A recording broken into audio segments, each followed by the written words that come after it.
प्रिय विद्यार्थियों, हिंदी साहित्य BA तृतीय वर्ष की कक्षा में आपका स्वागत है। के अनुताप के पश्चात मैथिली शरण गुप्त की अगली कविता हम पढ़ने जा रहे हैं, जिसका शीर्षक है उर्मिला। उर्मिला जो काव्यांश हमारे पाठ्यक्रम में हैं, उन्हें मैथिली शरण गुप्त के साकेत महाकाव्य से लिया गया है और ये काव्यांश नवम सर्ग से संकलित किए गए हैं। इससे पहले जो हमने कैकेयी अनुताप का अध्ययन किया था, उसे साकेत के अष्टम सर्ग से लिया गया है और उर्मिला है, इसको नवम सर्ग से लिया गया है। ये छोटा प्रश्न परीक्षा में पूछा जा सकता है कि उर्मिला है, इसको साकेत के किस सर्ग से लिया गया है या साकेत के किस सर्ग से है। तो इस प्रकार जो उर्मिला है, ये साकेत के नवम सर्ग से लिया गया है और साकेत का जो नवम सर्ग है बहुत महत्वपूर्ण सर्ग है काव्य प्रतिभा की दृष्टि से। और मैथिली शरण गुप्त ने जिस प्रयोजन के साथ में साकेत की रचना की थी, उसके पीछे एक प्रयोजन ये भी था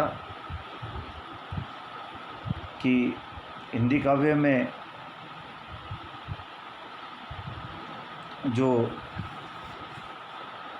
उपेक्षित नारियां हैं, उनको यथोचित न्याय दिलवाना, तो उनको साहित्य में न्याय दिलाने की दृष्टि से उन्होंने साकेत, यशोधरा, विष्णुप्रिया इत्यादि काव्यों की रचना की। वस्तुतः यदि देखा जाए तो जो उर्मिला का जो त्याग है वो सीता से कहीं बढ़कर है, क्योंकि सीता तो अपने पति के साथ में वनवास में थी, पर उर्मिला ने लक्ष्मण का जो विरह है, 14 साल अकेले रहकर उसको सहन किया। तो इस प्रकार से यहाँ पर भी जो उर्मिला जो काव्यांश है, उसमें भी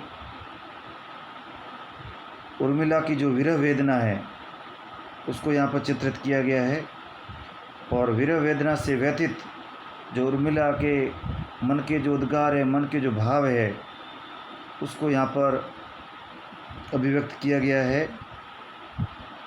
और इस कविता में वेदना का मानवीकरण किया गया है। मानवीकरण से हास्य है कि जो मानवीय जो क्रियाएं होती है, उनके साथ में उनको संबंधित करके दिखाया गया है। एक तरह से वेदना को उसकी सहेली के रूप में अन्य उपमानों से उसकी तुलना करके यहाँ पर दिखाया गया है। तो इस प्रकार से एक बार इसका वाचन कर लेते हैं। वेदने तू भी भली बनी, पाई मैंने आज तुझी में अपनी चाह घनी। नई किरण छोड़ी है तूने, तू वह हीर कनी। सजग रहूँ मैं साल हृदय में, जो प्रिय विशिक अनी। ठंडी होगी देहन मेरी, रहे दृगंबु सनी। तू ही उसे उष्ण रखेगी, मेरी तपन मनी। अभाव की एक आतमजे और अदृष्ट जनी। तेरी ही छाती है समुचित, क्षमा करें, तेरी ही छाती है सचमुच उपमोचिस्तनी। अरि वियोग समाधि अनोखी, तू क्या ठीक ठनी। अपने को प्रिय को जगती को देखूं खींची तनी। मनसा मनिक मुझे मिला है तुझ में उपल खनी। तुझे तभी छोड़ूं जब सजनी, पाऊं प्राण धनी। अब इसके प्रथम काव्यांश का या प्रथम अवतरण का ऊपर हम चर्चा करेंगे। वेदने तू भी भली बनी। उर्मिला अपनी विरह वेदना को संबोधित करके कह रही है, अरे वेदना, तुझे भी भला बनाया गया है। वेदने तू भी भली बनी। इस तरह उर्मिला लक्ष्मण के विरह में, उनके वियोग को अयोध्या में अकेले ही रहकर उसको निरंतर उसमें तप्त हो रही है। और इस वियोग काल में, विरह काल में उसकी जो वेदना है, उसकी जो पीड़ा है, उर्मिला की वह एकमात्र सहचरी है, उसकी एकमात्र सहेली है, उसका एकमात्र साथ देने वाली वह वेदना ही है। इसलिए उसे वह वेदना कह के अपनी सखी के रूप में संबोधित कर रही है। अरे वेदने, इस वियोग काल में तू भी मेरी अच्छी सहेली के समान या सहचरी के समान मेरा साथ दे रही है। यानी हर पल हर घड़ी एकमात्र वेदना तू ही है जो मेरा साथ दे रही है, मेरे सानिध्य में हर समय मेरी सहचर बनी हुई है।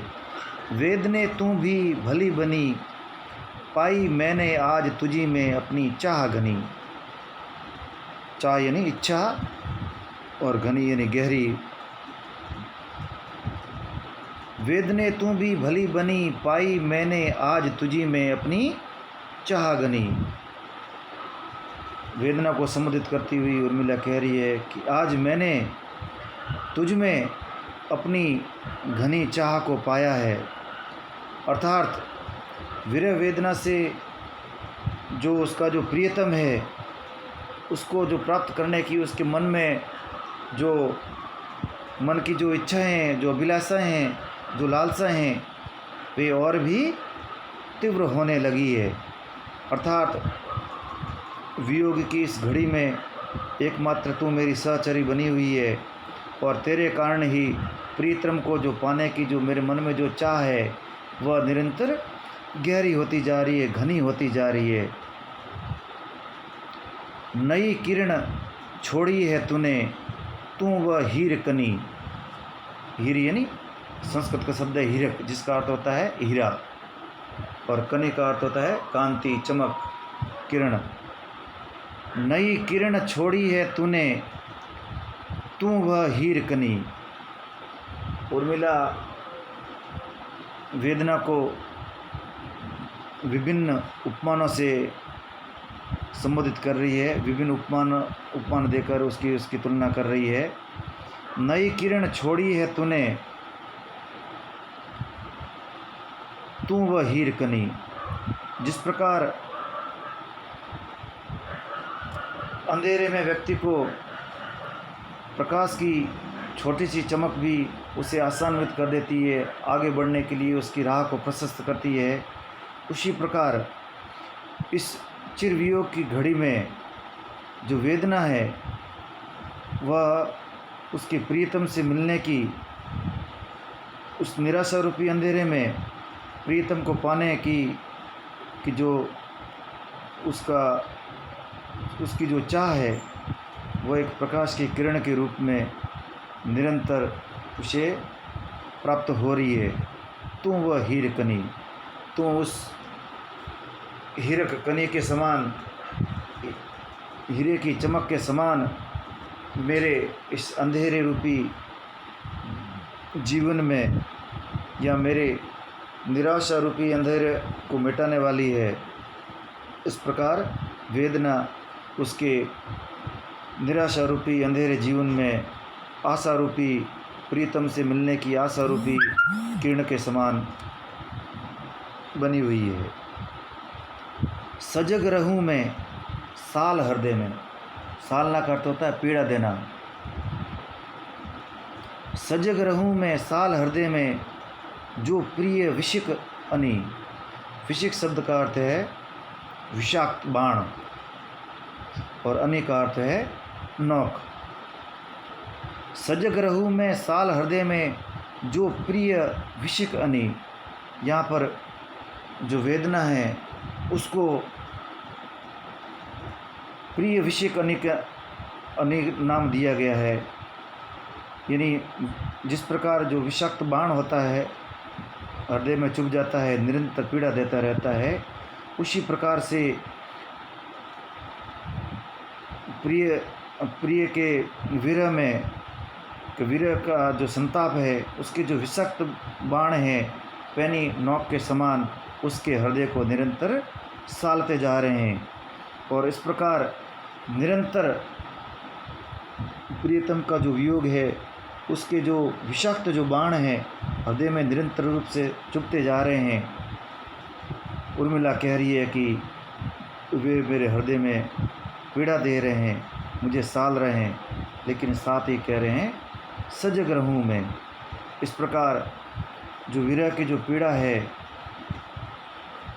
विरह की जो वेदना है, वह मुझे प्रीतम से मिलने के लिए, प्रीतम की मिलने की आशा भी जगा रही है, मुझे सजग रख रही है, कहीं मैं राह से न भटकूं।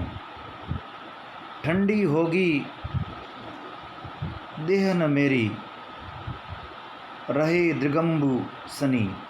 दृग का अर्थ है आँखें और अंबु का अर्थ है पानी। तो आँख, दृगंबु का अर्थ हो गया आंसू, सनी हुई यानी भीगी हुई। उर्मिला लक्ष्मण के विरह में, वियोग में निरंतर संतप्त है और उसकी आंखों से निरंतर अश्रुधारा बह रही है, जिससे उसकी जो देह है वह सनी हुई है, भीगी हुई है। लेकिन ये आंखों का पानी उसकी विरह की अग्नि को शांत करने के बजाय उसे और अधिक प्रज्वलित कर रहा है। ठंडी होगी न देह मेरी।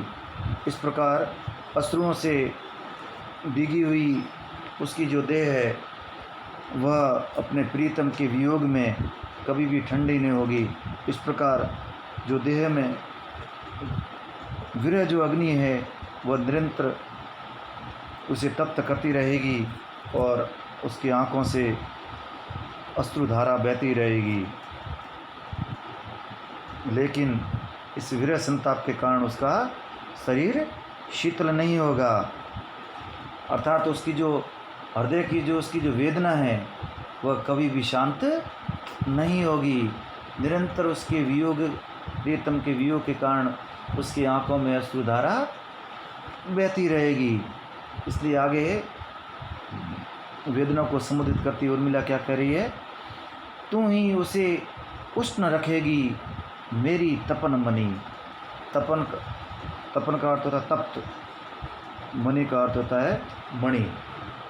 इसका अर्थ हो गया सूर्य से चमकने वाली मणि। जिस प्रकार सूर्य एक मणि के समान, तप्त मणि के समान पृथ्वी आदि जो पिंड है उनको उष्णता प्रदान करता है, उसी प्रकार उर्मिला भी कह रही है, हे वेदना तू भी उस सूर्य के समान मेरी तपन मणि है जो मेरे शरीर को निरंतर उष्ण रखेगी। जो वेदना है वह मेरे निरंतर अश्रुधारा और शरीर को संतप्त बनाए रखेगी और सूर्य के समान उसके शरीर को तप्त रखेगी। इस प्रकार यहाँ पर वेदना का मानवीकरण किया गया है और उसे भिन्न भिन्न उपमानों के रूप में दिखाकर उसे संबोधित किया गया है और वेदना को एक वीराणी के मन के जो विविध जो भाव है उनको जगाने वाला दिखाया गया है। और साथ ही जो वियोगिनी है उसकी मन की जो अभिलाषा है, प्रीतम की प्राप्ति की जो अभिलाषा है उसको बढ़ाने वाला दिखाया गया है और निरंतर उसे आशान्वित करती रहती है कि प्रीतम से उसका मिलन होगा। तो इस प्रकार ये प्रथम अवतरण समाप्त हुआ। धन्यवाद।